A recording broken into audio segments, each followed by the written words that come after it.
Assalamu alaikum wa rahmatullahi wa barakatuh. You're tuned into Newcastle Fast FM. Welcome back, everybody, to the Baker broadcast. Assalamu alaikum, Dr. Abdul Haq. Wa alaikum assalam wa rahmatullah. All right, cool. Yeah, so we're just picking up where we left off last week. We're just developing and building on that conversation. Again, the views are of myself as your host, Wajid, and our guest, Dr. Abdul Haq. And we'd like to also say to you that if you have any thoughts, any questions, we'd love for you to get involved with this conversation.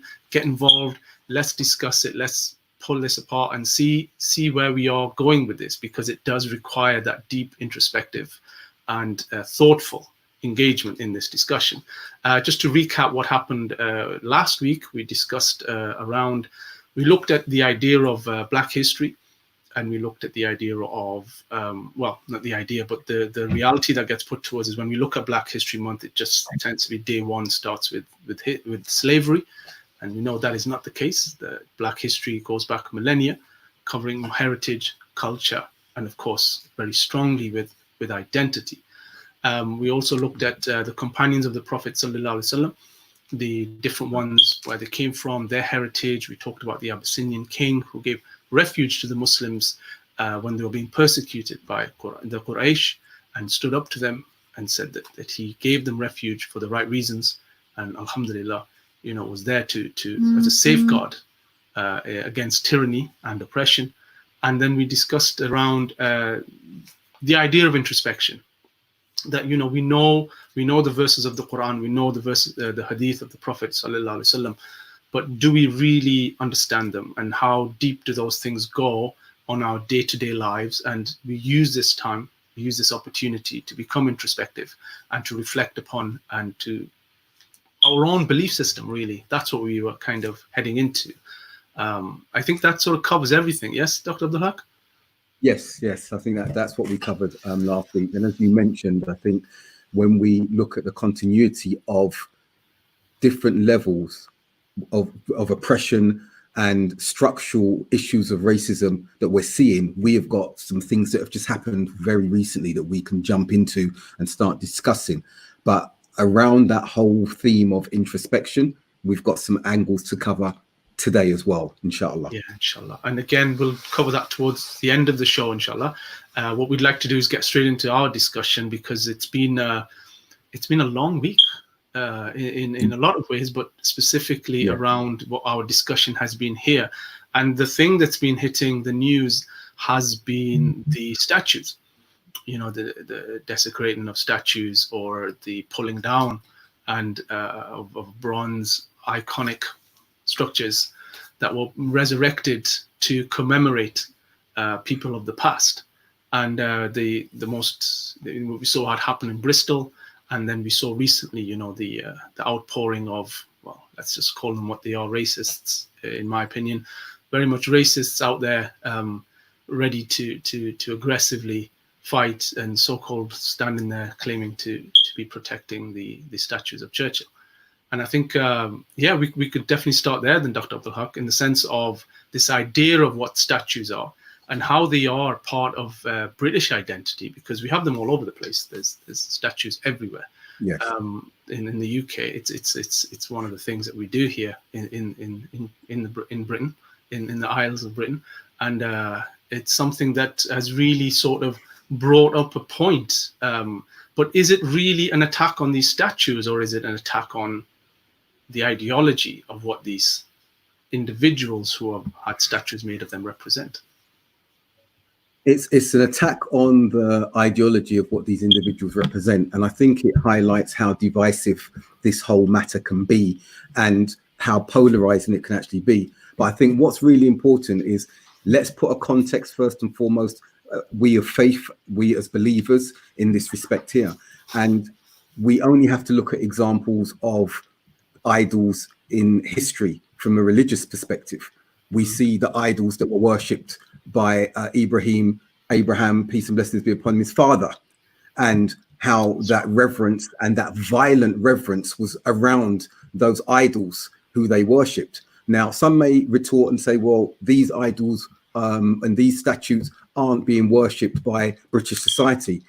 it's very simple to see that what happened very recently is proof that there is worship. There is this reverence that these individuals are prepared to come, defend, fight, and enact violence and defend on that basis. So with the Muslims, we know that these statues of whatever kind, whether they are representing the historic figures of Churchill, King Leopold from Belgium, very barbaric king, as we know what he did in the Congo.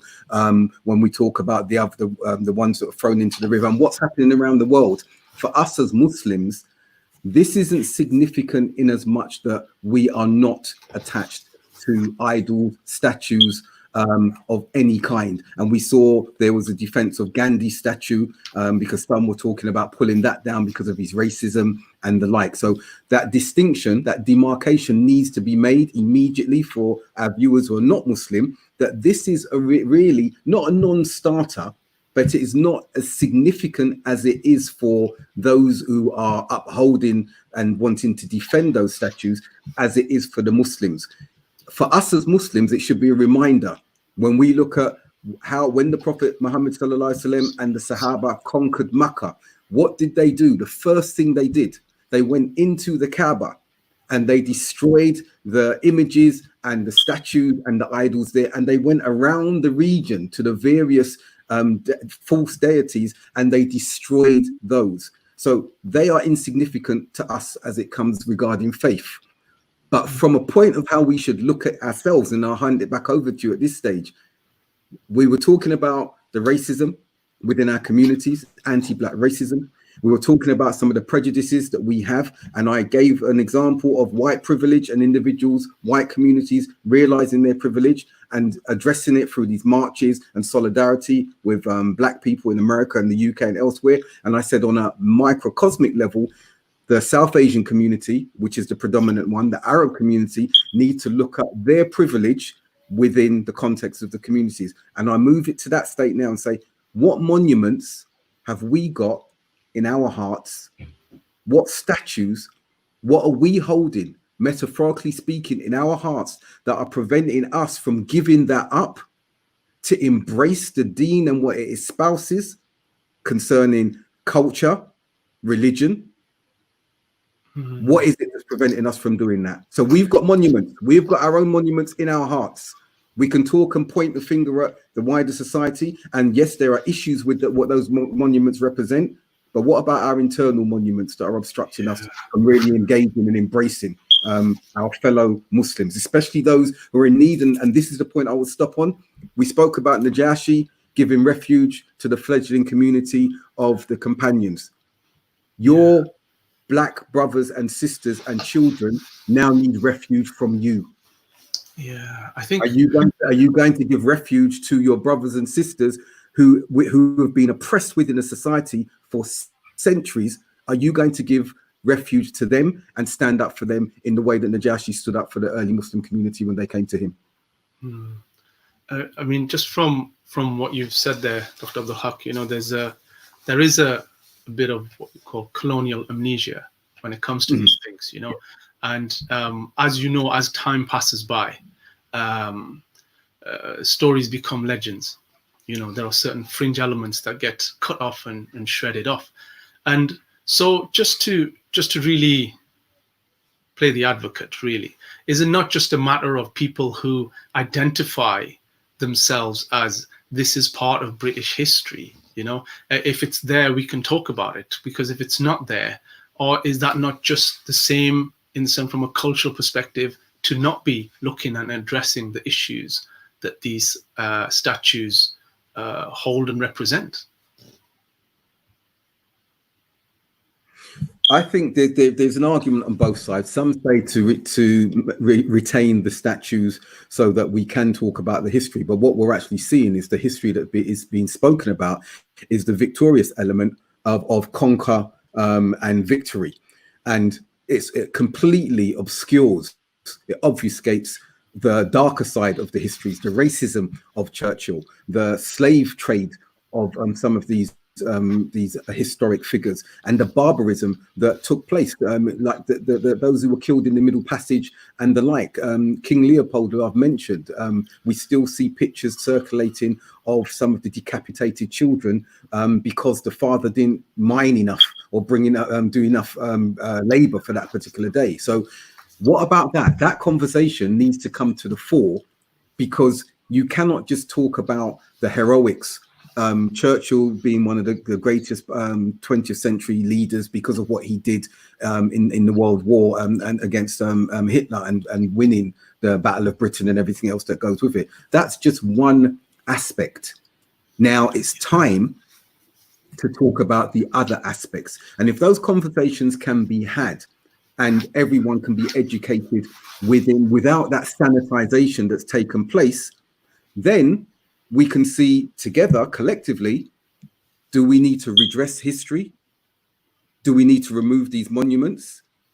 Can that discussion take place? At the moment, it cannot, because it's so polarized that it cannot. So to answer your question, do we remove these statues? I would say there's a priority above that, and I'm going to come back ideologically as well. Before focusing on these statues, we need to remove that very ideological monument that depicts Isa, Jesus, white, blue-eyed, blonde-haired, who's been worshipped and who has been used within the Christian religion to subjugate a whole people as well.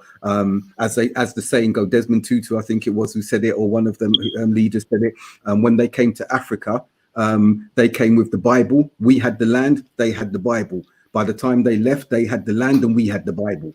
Okay, so let's remove that depiction, that ideological depiction of Isa and the false impression that's given of Isa. That's the biggest monument that needs to be moved from a point of Tawheed, from a point of shirk in the land that we're dealing with. That's the first conversation.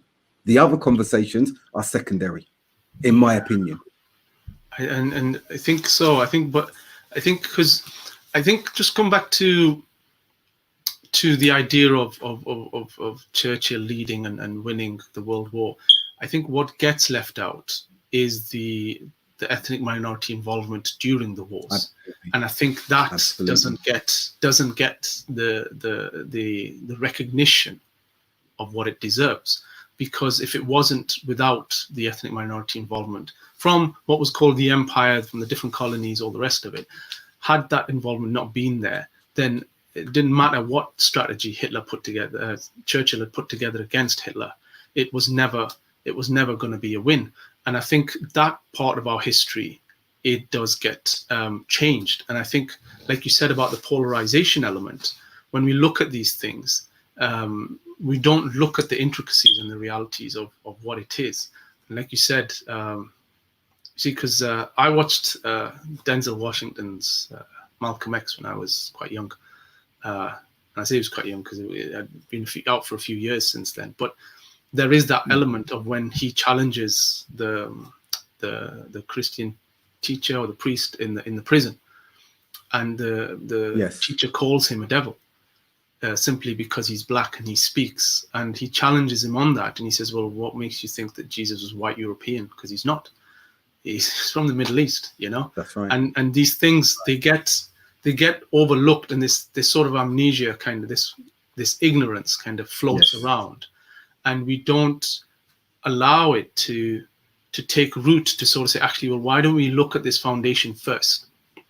Let's get the facts right instead of this legends and delusion, and actually get the numbers and there. If they can't, sorry to interject, Wajid, if they can't deal with that, let's go back to the contemporary issue that you asked in the first place. If you want to talk about Churchill and winning the World War, and as you said, the minorities came from the Commonwealth, so-called Commonwealth, because the wealth wasn't common to the Commonwealth, it was common to England. So if we talk about that, then let's jump to the 21st century and what's been happening, and the travesty with what they did with the Windrush.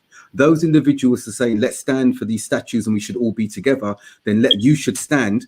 White Britain, who's standing vehemently behind these statues, you now need to say to government, beside your black brethren who came and fought and came over here, we need to rectify this situation with the travesty and disgusting manner in which you treated the black people from Windrush. You need to deal with that now, urgently.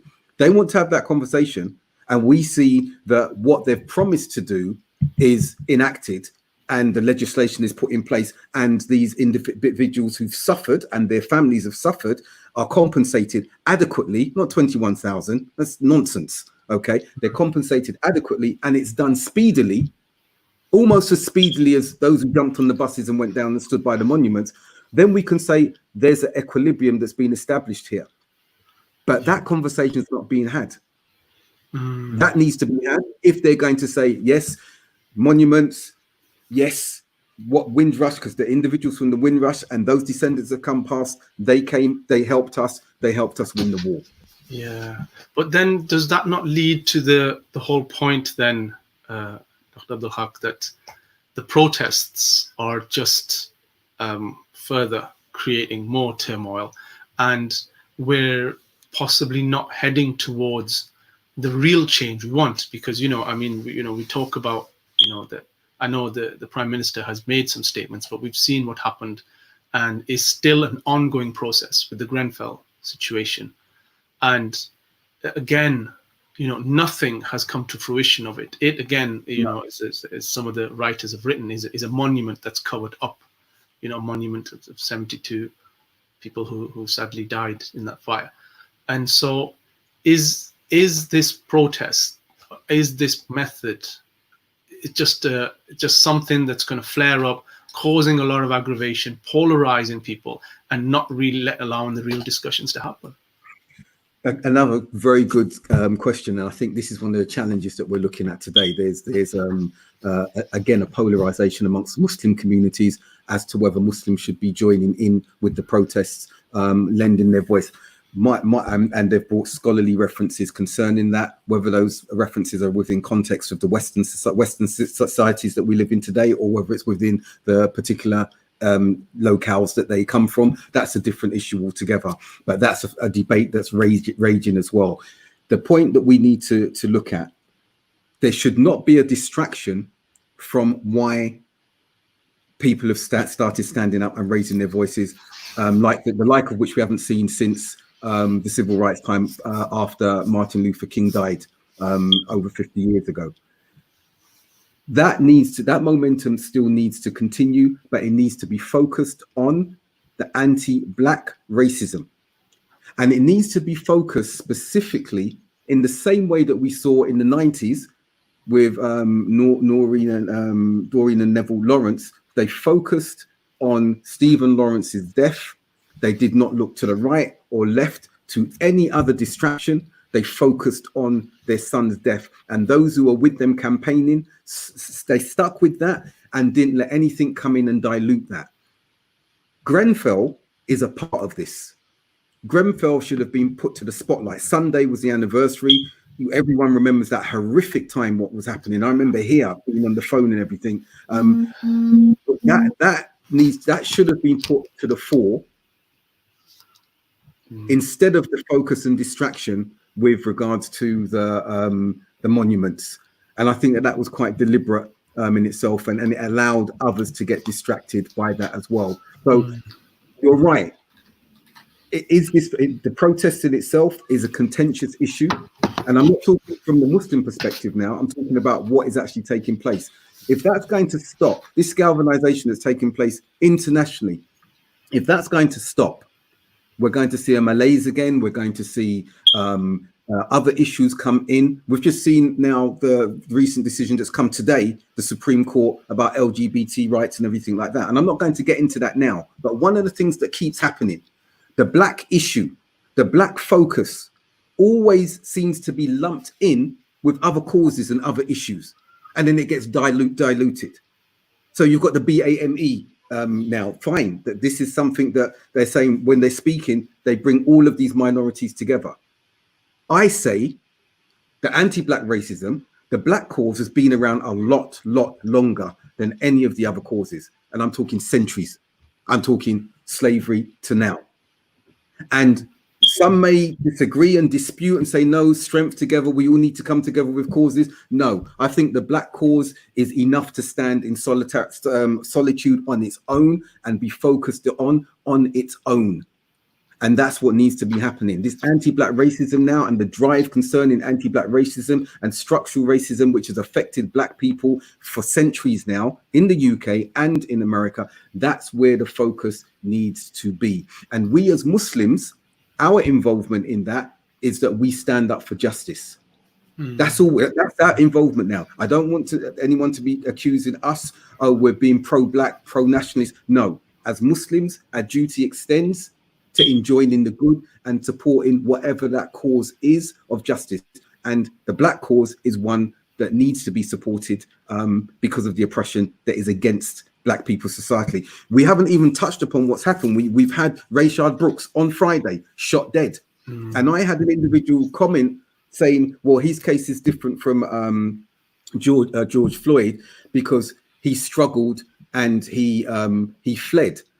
But him fleeing and okay, firing with the stun gun to just distract the police and everything. He was sleeping in his car, for crying out loud. Him being shot dead was unwarranted. And others might say, well, no, they needed to apprehend him. Then I will ask others to go and look on YouTube and go and look on Facebook at the case of a white individual called Jerry. And you'll watch this individual, Jerry, fighting a male and female officer, shrugging them off him, taking the baton of one of the officers and beating the two of them. They've got their guns on them, beating the two of them before going and taking one of their cars, stealing one of their cars and driving off. Was their gun pulled even once? No. No. So if you want to talk about Rayshard Brooks and he ran away and everything like this, no. He was killed on Friday. Remember, that's just gone Friday. Then we've got we found two bodies hanging in the last 10 days. Malcolm Harsh outside City Library in Victoriaville, Public Square, hanging from a tree. Then we also have Robert Fuller last Wednesday, 15 minutes drive away from where this Malcolm Harsh was, hanging from a tree outside the City Hall. Outside City Hall, both public squares, hanging. And both young men as well. Both young men, lynching. Then we had today the Tulsa police, and we know the atrocities that were committed in Tulsa, affluent black community, 100 or so years, just under 100 years ago. Then we've got images today. I saw just before we came on the show, 13 and 14-year-old walking along the street. The police pulled them up for jaywalking. And then you can see the violence with which one of them was manhandled. It was filmed by the neighbors watching. So I'm saying again, the black cause, the anti-black racism stands alone. It requires that focus and that attention alone, not to be put into a melting pot of a myriad of other causes, not to be distracted by the monuments and the statues in that instance there, which has taken place. And again, Grenfell is a part of that. It's a part of, I'm saying it's a part of that anti-black cause. It is a part of that. Let's not forget the images of this white family on Bonfire Night a few months ago. They did a depiction of Grenfell, put it on the bonfire. They filmed it. They were laughing because they didn't care, because these were brown and black people. There were a minority of whites amongst them, but they didn't count. They shouldn't have been living amongst them anyway. Let's not forget these images. Let's not forget these incidents as to why we need to focus on this one singular, important, centuries-old cause. Yeah, and I think we were just talking before the show, and I've had a few conversations with black colleagues, and the thing that's most harrowing about the whole thing is that if you're black, it's potentially you next on that process. As I've started, I started that hashtag Black Lives Platter. You get a platter of food, Black Lives Platter. Take your pick. Which of us you're going to? We come in all different shades and sizes. Black Lives Platter. That's what it is. Not Black Lives Matter. Black. That's as far as society is concerned and law enforcement. Yeah. Let's go out and take our pick. Which black guy are we going to get? Or is it going to be a female? Is it going to be a child? Is he going to be fair complexion? Is he going to be dark complexion? Is he going to be big? Is he going to be small? Doesn't really matter. We got a platter to choose from. Yeah, and to abuse from. Yeah, it's subhanallah. The thing that's striking me now at the moment with what we're talking about, Abdul Haq, and I hope I'm keeping the discussion kind of in that line, that vein that we want to push it forward with, is that, you know, no rights have been given because of a peaceful protest, right? I know you mentioned Gandhi, and yeah, there are different opinions on him. The fact that he was chosen by the British and therefore he became their champion, and the others, potential leaders, were sidelined. And they were sidelined because they were more vocal and outspoken. But it wasn't a peaceful protest, you know. They were continuously beaten and oppressed in that way. The oppression continued. But even if you look here in the UK, when we look at, let's say, the suffragette movement, that still required, you know, violent protests. You know, women chaining themselves to gates. There was a woman who was killed during a racehorse. You know, she ran out into it and got hit by a racehorse. It took so much energy and effort to do that, in order to get some recognition. And even at that point, it was the white women that got the vote. Ethnic minority women didn't get a vote at that point, even though they were standing alongside them protesting. And again, that doesn't get seen and recognized. But in the 21st century, given that it doesn't feel like we've progressed in that way, what is it going to take to really have those honest conversations where we can really challenge those misconceptions and beliefs? Because it is going to take a society for that change to happen.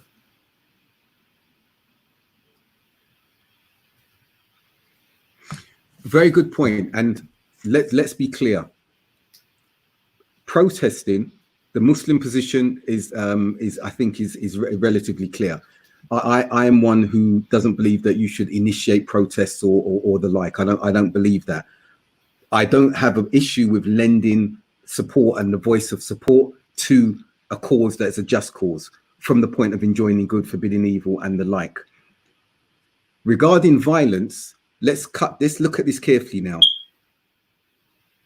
Rioting and vandalism and looting, that's not protest. That's wanton destruction.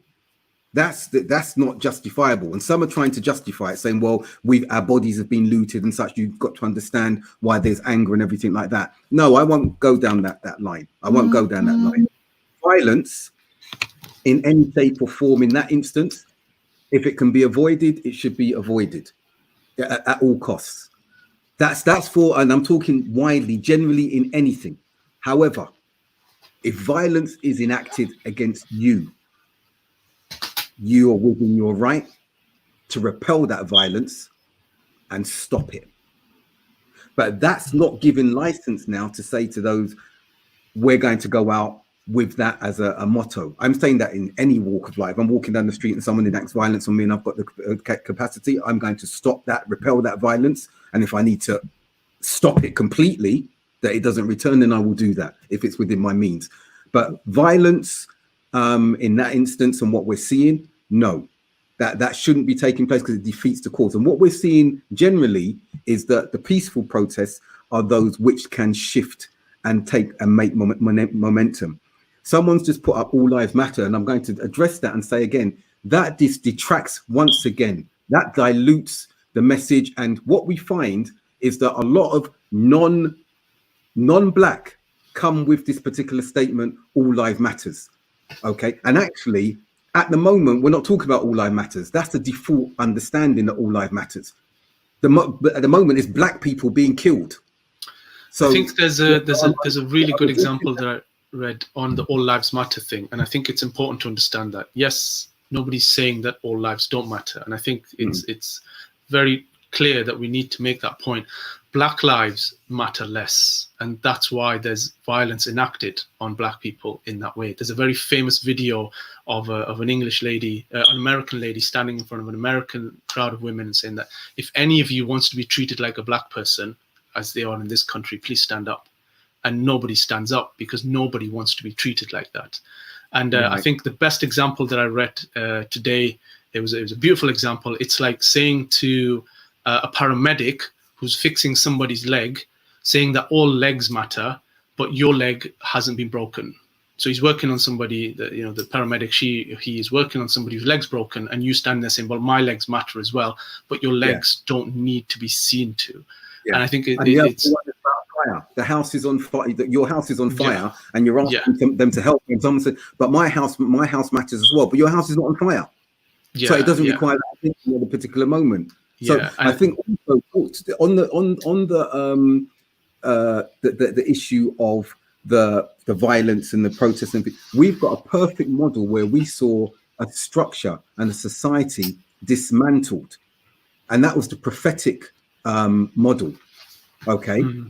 It was the prophetic model, and we saw the patience that was enacted then, and when force needed or defensive force needed to be enacted, it was enacted, and we saw a belief system change around. And that's one of the things that Muslims should be leading on. We should be the ones leading on that change with regards to ideas, with regards to beliefs in that particular instance. And if you've got the strength for force, that doesn't necessarily mean you need to use it.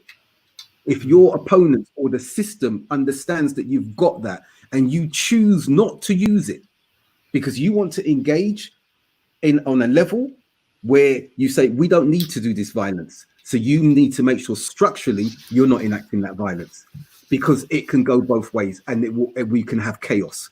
But we're putting that to the side. You need to step back and rein that back in now yourself. And that's what America needs to do. The UK did it to some extent after the Scarman report, after we saw the riots in the 80s, after we saw the report come out from Stephen Lawrence about institutional racism. It still exists now. It still exists, but albeit to a lesser extent. We see it taking place within Islamophobia as well, on another issue as it relates to Muslims. So it's a lesser extent, but we as individuals, we as a collective, as Muslims, as wider society, we need to make sure that our focus is one.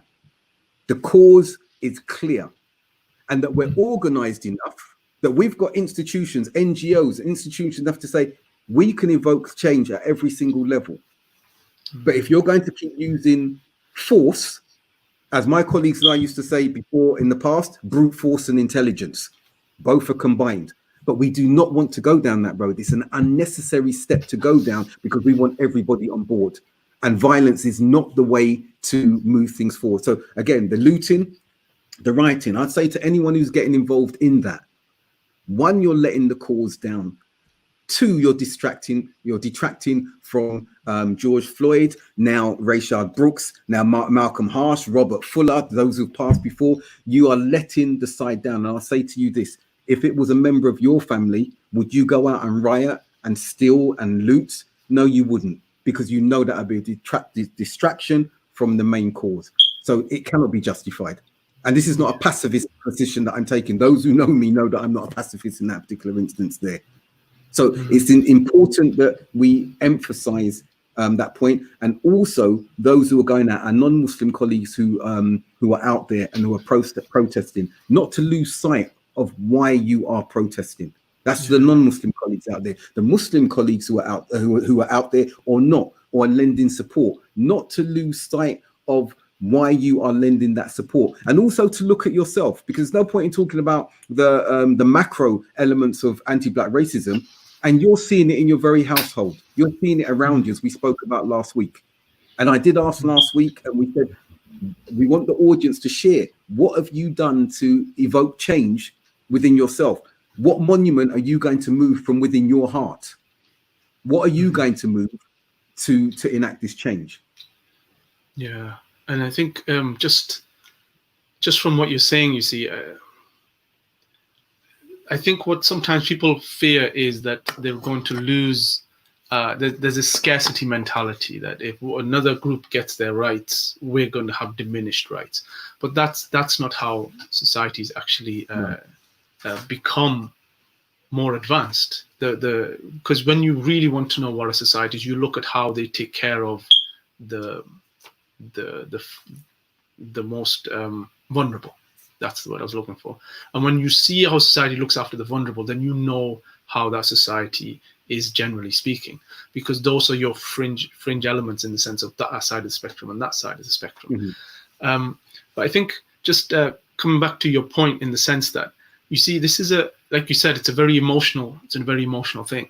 And there's one thing, us sitting here very calmly discussing kind of what's out there. But when people are out there and, raising their voices, it does get emotional. And that emotion can override, and people do stupid things. Like you said, there's no place for it. There's no justification for it. But people get emotional and they get caught up in that moment.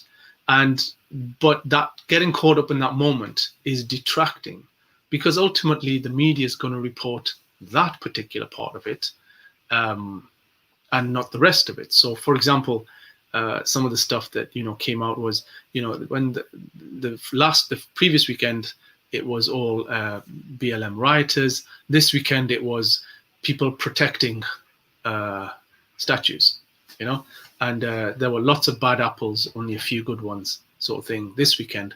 Whereas the weekend before was a few bad apples, but they got all the media to it. And I think there's one thing talking about accountability and responsibility, but that hasn't shifted so far, and it hasn't shifted now. And the way that reporting is going on now, it doesn't look like it's going to be shifting in any way. And I'm just trying to think about what is it that's going to need to be done to make a difference, to really look at it from a policy perspective, where, like you said, just because you're black and walking down the street and you see a police car, that response that you have as an individual is very different to a white English person walking down the street and sees a police car. They're two very different responses. And I think I want to share that experience. Our sister Salwa Abdurazak, as we've seen, she said yes, all lives matter, and I think the point that you and I spoke to, I want Salwa to pay attention to that. We know all lives matter, and oppression is going on all over the world. But when we focus on the Uyghurs, we focus on the Uyghurs. When we focus on the Rohingyas, we focus on the Rohingyas. When we focus on Palestine, we focus on Palestine. When we focus on black people, everyone else is brought in. And when you look at the oppression that's taking place across the world, and you compare to the time span of oppression that has afflicted black people in the West, and if you want to talk about the African continent, it's approximately 50 years plus that they've come out from colonization and are still reeling from the effects of that to get themselves in order, then there needs to be a concerted effort and a focus. There needs to be that. And I hope that Sister Salwa and others can understand that. And then coming back to what you're saying, Wajid, let's look at the two in Tulsa today, the two young, the 13 and 14-year-old, who were treated quite violently and aggressively. Those who want to look at it, they can see it on the news later on. I know what that feels like. I know what it feels like to be 13 years old, walking down the road, as a number of individuals do, to be suddenly pulled up by the police. Even when I'm 50 yards from my home, I'm on my road. They ask me where I'm going. I point, my house is there, number 78. It's just there. We're at number 25 or something. Live just there. You can go, my mum's at home or whatever. They're not interested in that. So what they start doing is frisking you, putting their hands down. If it's female officers, putting their hands down the front of your trousers to see if you've got stolen jewelry, where obviously they're having a bit of fun themselves. You resist a little, as has happened on occasion. Then the physical violence starts from the female to you. The female officers were the worst ones, actually. And then you see, as we call them, bully vans. You see the vans come, the lights, the sirens. And when they come out of the van, they have eye contact with the arresting police officer immediately. They don't have eye contact with you. And if they see the individuals nodding or in distress, then the violence that is inflicted upon you from the age of 13, 14 upwards I won't describe that here on the show that we're on now at the moment. And when you've gone through that innumerable times, and I'm going to move on to something to give a construct after this. When you've gone through that innumerable times, it can develop a sense of hatred and resentment. You hear a siren, even to this day. I don't have a criminal record. I thank Allah for that. Some who've watched my videos will know it's come close. I can go to even after that when they see they cannot pin you down, pinning other charges on you. And I will share this with you, Wajid, as a Muslim, pinning charges on you because they still want to control or see if they can get something from you. When I first came to live in Saudi Arabia 2002, I had to return to the UK and tell my family and have friends look after them because they said they're going to put my name on Interpol. And I said, for what? What have I done? I got back, was met off the plane. I had to go and report to the police station. They charged me with attempted murder. I said, for what? For who? For what? But they got my DNA, they got my fingerprints and everything. They said to me, okay, we believe your story. We're going to let you go. But I had to fly 3,500 miles back to answer, or else I would have been put on Interpol. And then they said to me, oh, we're seeing what you're doing in the public. We fear what happened to Malcolm X is going to happen to you. They let me go with that. Just say that bit again. They said what to you? They actually said this to you. They let me go because they said, we don't usually let anyone go who's been charged with attempted murder. I said, well, I haven't been involved in any attempted murder. They said, yeah, we can see that. But we fear for you. What happened to Malcolm X, we fear is going to happen to you. And they let me go after that. So when I say the police and the legislative bodies try to get into your head, I have not shared this on air before, and my colleagues can verify all of this. So what I'm saying is it can build up if you don't have a firm resolve. And I add this, if it wasn't for this deen, if it wasn't for Islam, I may be a different character. I may be a different character. And there are black individuals, Muslims, who know what I'm talking about. And there are non-Muslims, female friends, male friends who know me from before, who know what I'm talking about. And I'm not saying this in boast. I'm trying to show a passion here to say we have had enough. And alhamdulillah for this deen of Islam, because it gives you that fortitude to show restraint. It gives you that fortitude to use your intelligence based on the knowledge you've got. It gives you that historical backdrop of what the Muslims withstood and underwent at the time of the Prophet ﷺ, and also the oppression that we see that's happened with other Muslims, and then bearing it because of what? La ilaha illallah. And if it wasn't because of that, many of us will be in a different situation and circumstance now, because continued oppression. And Wajid, when it gets to the stage now, am I angry for myself? No. I'm looking at my sons now. I'm wondering, are they going to have to endure what I endured? And that brings out, if you look at your children and you think that they're going to be going through any harshness or barbarism, it brings out something within you that even worries you, because you know, I will die for my child. Mm-hmm. As any parent does, you know, we live for our children. We would give everything up for our children. So my thing is now, this is why I'm emphasizing the focus needs to be on those who have continued to receive institutionalized, inherited, structural, systemic racism for more than 400 years. And the societies that we're living in the West are geared towards that. The South Asian community, the Arab community are seen as higher up the hierarchy. So they've afforded a different type of preference to those who have built these societies, the black individuals, the black community. So my thing is, I'm an advocate for this at this present time because of what's happening. But I also as an advocate for other causes, Palestine, the Uyghurs, in their place, in and of their place. And Wajid, we need to look at a construct here. And I want you to listen, and I want the audience to understand this. I'm going to come from an academic perspective. When a society moves, there are different typologies of identities in any given society, and I'm going to give a quick example in that. I know we've got time, we're running out of time. So you've got the society, all societies want a legitimized identity, okay? And I'm referring to an academic called Renani, SOAS, he did his PhD, and this is some, he gave some typologies of characteristics. Right. So every society wants a legitimized identity. What's that, a legitimized identity? Law-abiding, civic individuals who abide by the law, no problems, and they comply with everything that society wants them to comply with, because society has a contract with them. They allow them free education, medical care, whatever the benefits they afford in that particular society.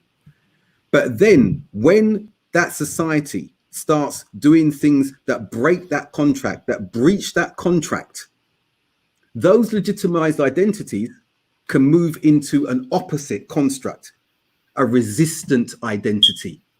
And that resistant identity becomes one that says we are resisting the society that we are in now because you've taken some of our rights, because you have you've restricted some of our rights. And let's look at some recent examples. What's happened in Hong Kong? Why did that law-abiding society, why did they go from many of them went from a legitimized identity to a resistant identity? And look how far they went. Then you go back to the yellow shirts. If you look in France, law-abiding citizens, why did they become yellow vest and start protesting? Because of price hikes and electricity increases and the like in that instance. Why am I bringing this to you? Where do black people fit in that?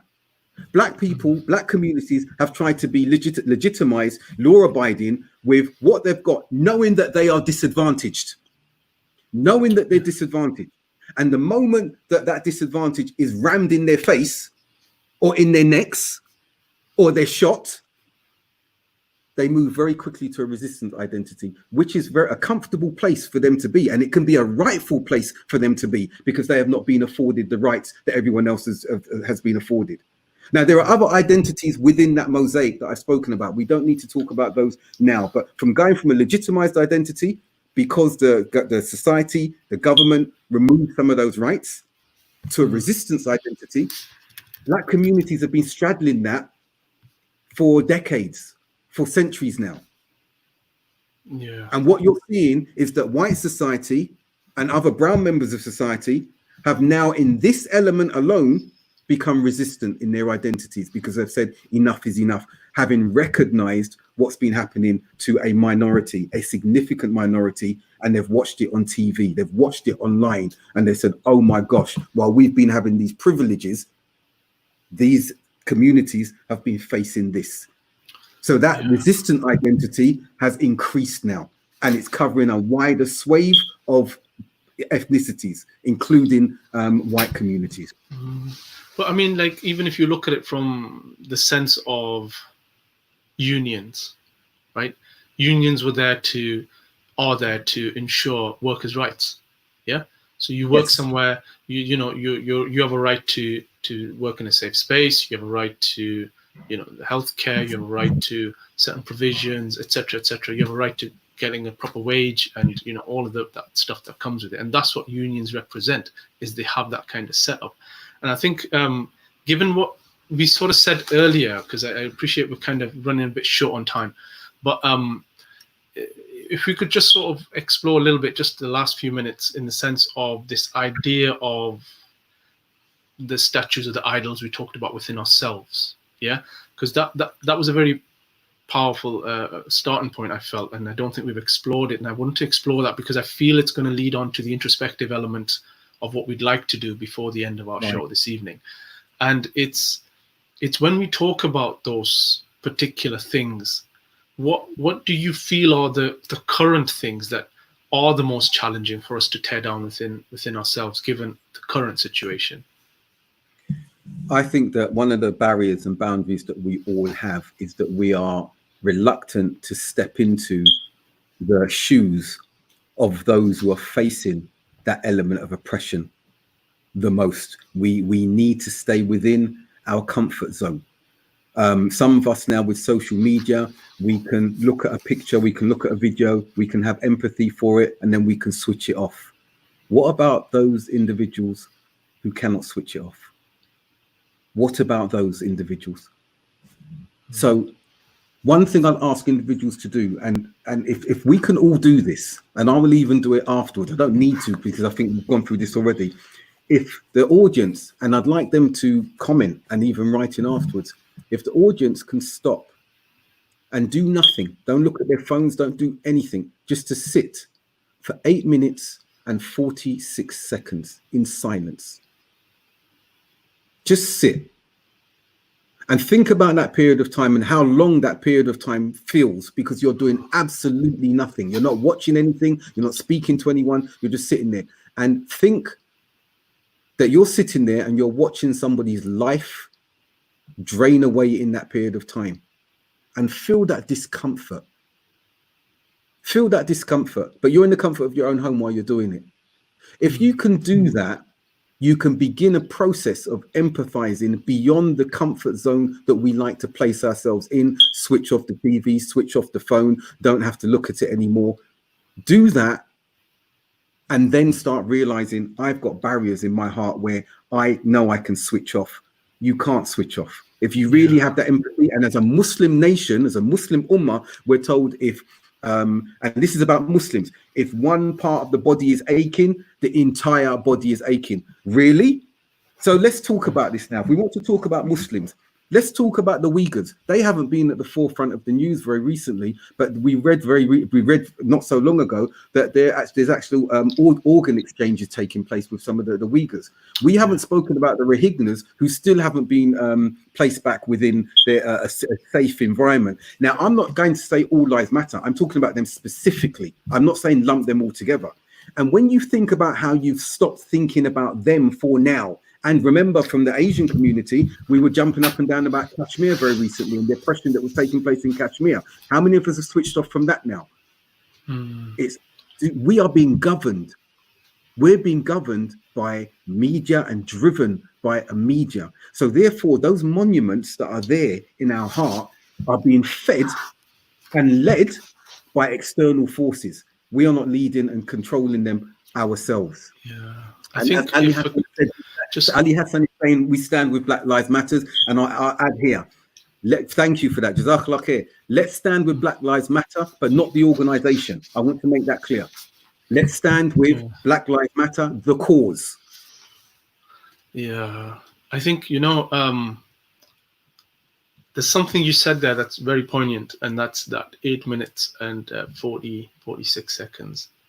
And I think it got mentioned in our last, one of our viewers mentioned it, that, there's this kind of almost fetishization of,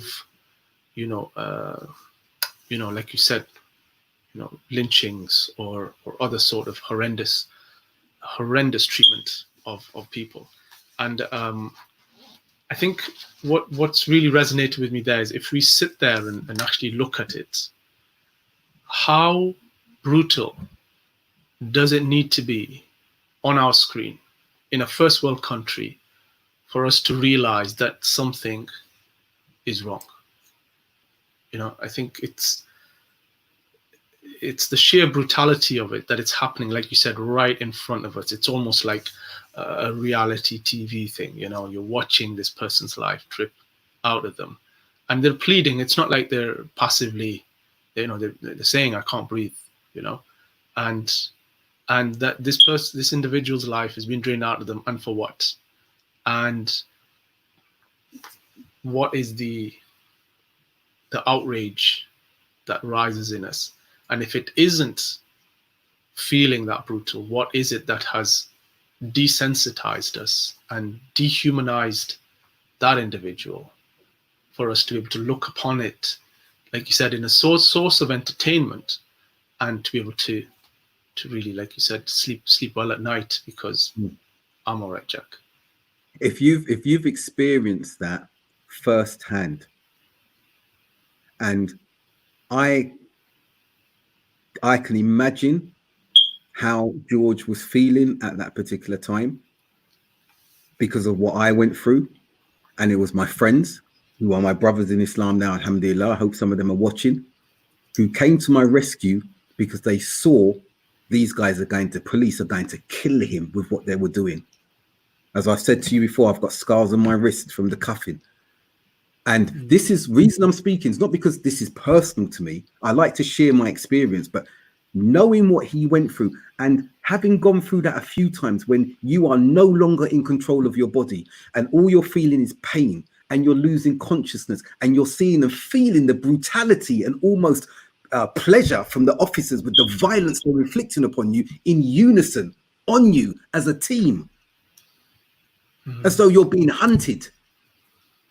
That's a feeling that I do not wish for anyone. But there are going to be those in the audience from the US, from elsewhere, from America, from Asia, who have had that brutality put on them from officers who work in unison. And Sister Salwa mentioned, yes, it's not Islam. Islam is not the problem. It is we as Muslims who have got these monuments, these metaphorical, emotional monuments in our hearts. You know, and the question by Mizan here is asking, would it help if British Muslims had their own movement like BLM? We should be together as an ummah. We have core values. We have an ideology. We have a belief system. We have the code from the Prophet Muhammad's peace and blessings be upon him on how we should engage. It's a good question that the brother has asked. But what we're finding is that as Muslims, we are comfortable in our own communities, in our own entities, together. And we're getting to the end. And I want to say this: oh, Muslims, you've got minority Muslims amongst you, Black Muslims. There's literature I've got on my shelf here, in all of that literature talking about the racism that's been meted out to them and how it's a double whammy being Black and being Muslim. Like the Abyssinian Najashi helped the fledgling Muslim community. It's your turn, wider Muslim populace, to help the Black Muslim communities that have come to you, because they're being oppressed by a wider systemic force. And it's only together that we will be able to make our voices louder in unison and to defeat that systemic structure. And then also help those who may not be Muslim, who are oppressed as well, to defeat that systemic, that structural racism that they've been facing, and our forefathers have been facing for centuries. Yeah. Oh, subhanAllah. I think we're coming towards the end now. I just want to Jazakallah khair. Thank you very much for our viewers. Thank you very much for participating. And thank you, Dr. Abdul Haq, inshallah. Jazakallah khair for keep your messages coming in. We do read them, honestly. We do go through them. I'm sorry we can't respond to all of them. Can I say one thing quickly before we Yes, yes, yeah. Sister Salwa said, Sister Salwa, I'm not angry. Please understand, I'm not angry in the sense that this rage. No, I'm angry out of concern for us as Muslims. I'm angry out of concern for a people who have been oppressed and have not received the support that we should be receiving for centuries. So Jazakallah khair, Sister Salwa, for that, and I'll pass it back to Wajid. Yeah. No, and like I said, like I was just saying, we do read the messages, Jazakallah khair, and we try our best to respond where we can. It's just about keeping the flow of the discussion going. But as we said, take 8 minutes and 46 seconds and give it some serious thought, and see. It's a long time, no matter which way you look at it. And we will continue this discussion inshallah next week. I just want to thank you all, and thank you, Dr. Abdul Haq, for joining us again today. And inshallah next Monday 8 p.m. GMT we'll be back here with the Baker broadcast, inshallah. And likewise. So British Summer. British BST, all right, okay, not GMT. All right, BST, yeah, got you, because you're not even in the yes. So yes, the BST, Jazakallah khair, and inshallah, we'll pick this up next week, inshallah. By all means, any questions or any particular opinions you've got, please put them on there. We will go through them and we'll try and weave them into our discussion as we go on. This is, again, as we said, it's divisive, it's emotional, and it's about having this open discourse, having this conversation, and inshallah, we can learn from each other, and hopefully, inshallah, that learning makes us better humans, better Muslims, inshallah. So on behalf of myself as your host, Wajid Hussain, and Dr. Abdul Haq, Jazakallah khair. And Jazakallah khair for tuning in, and inshallah we'll join you next week here on Newcastle Fast FM. Assalamu alaikum wa rahmatullahi wa barakatuh. Wa alaikum assalam wa barakatuh.